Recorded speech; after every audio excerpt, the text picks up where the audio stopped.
સુરતમાં Bengali jewellery manufacture welfare association દ્વારા રક્તદાન શિબિરનું આયોજન કરવામાં આવ્યું હતું। Surat Bengali jewellery manufacture welfare association દ્વારા આયોજિત રક્તદાન શિબિર ગોપીપુરા હિન્દુ મિલન મંદિર ખાતે યોજવામાં આવ્યું હતું। રક્તદાન એ જ મહાદાન છે, કારણ કે એક ટીપું લોહીની કોઈની જિંદગી બચાવી શકે છે। ત્યારે સુરત શહેરના ગોપીપુરા ખાતે આવેલ હિન્દુ મિલના મંદિર ખાતે Surat Bengali jewellery manufacture welfare association દ્વારા આયોજિત એક દિવસીય રક્તદાન શિબિરનું આયોજન કરવામાં આવ્યું હતું, જેમાં વિશ્વ હિન્દુ પરિષદના નેતા દીપકભાઈ આફ્રિકાવાલા તેમજ સાધુ સંતો અને બંગાળી સમાજના યુવાથી લઈ વયોવૃદ્ધ સુધીના સમાજના અગ્રણીઓ ખાસ ઉપસ્થિત રહ્યા હતા। મહિલા સહિત અનેક લોકોએ રક્તદાન કરીને માનવતા મહેકાવી હતી। સાથે જ રક્તદાન કેમ્પમાં રક્તદાન કરનાર રક્તદાતાઓનું સર્ટિફિકેટ આપીને સન્માન પણ કરવામાં આવ્યું હતું।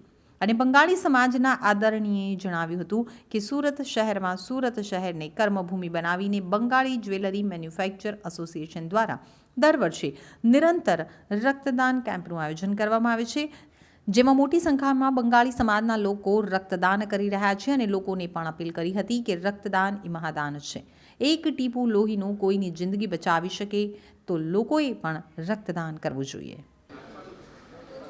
છેલ્લા અમે 2017માં બ્લડ કેમ્પ કર્યા હતા। 550-600 યુનિટ થયું હતું।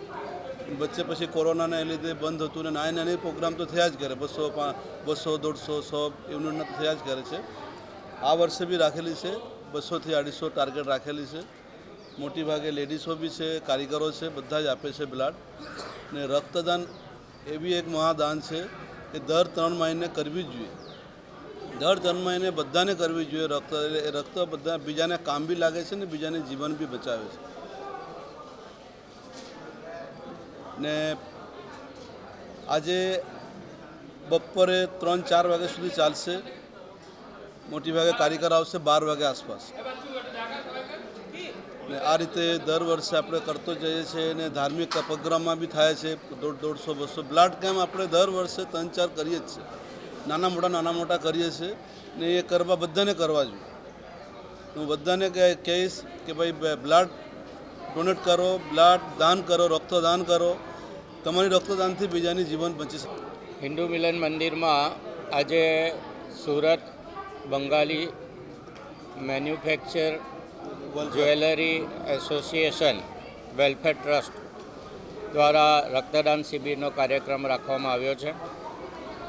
બંગાળી સમાજના મેન્યુફેક્ચર અને જ્વેલરી એસોસિએશનના તમામ અગ્રણીઓ ભેગા મળીને આ કાર્યક્રમ દર વર્ષે કરતા આવ્યા છે, પરંતુ પ્લેગ આવ્યા પછી કાર્યક્રમ બંધ કરવામાં આવેલો અને હવે ફરીથી શરૂ કરવામાં આવ્યો છે। લગભગ 200થી ઉપર બોટલ બ્લડ ડોનેશન દર વર્ષે થાય છે। તો આ બંગાળી સમાજે સુરતને કર્મભૂમિ, ધર્મભૂમિ અને વ્યવસાયિક ભૂમિ પણ બનાવી છે અને જ્વેલરીમાં બહુ મોટો ફાળો બંગાળી સમાજનો રહ્યો છે અને સાથે સાથે હવે સામાજિક સેવા પણ કરે છે। તો એમને હું ખૂબ ખૂબ અભિનંદન આપું છું અને મા કાલી એમને એવી શક્તિ આપે કે આવા સામાજિક કાર્યક્રમો પણ વારંવાર કરતા રહે। ધાર્મિક કાર્યક્રમો તો પુષ્કળ કરે છે, બ્લડ ડોનેશનમાં પણ સમાજના બધા જ લોકો ભેગા મળીને બ્લડ ડોનેશન કરે છે। એમને ખૂબ ખૂબ અભિનંદન આપું છું અને સૌ આગેવાનોને આ મા કાલી ફરીથી શક્તિ આપે એવી હું પ્રાર્થના કરું છું। મહિલાઓ પણ મોટી સંખ્યામાં રક્તદાન હા, એક ખાસ વાત છે કે બંગાળી સમાજમાં મહિલાઓ પણ મોટા પ્રમાણમાં બ્લડ ડોનેશન કરે છે, કારણ કે એમને બ્લડમાં કોઈ ખામી આવતી નથી જે મહિલાઓમાં હોય છે, એટલે મહિલાઓ પણ બ્લડ ડોનેશન કરી શકે છે અને મોટા પ્રમાણમાં મહિલા બ્લડ ડોનેટ કરે છે।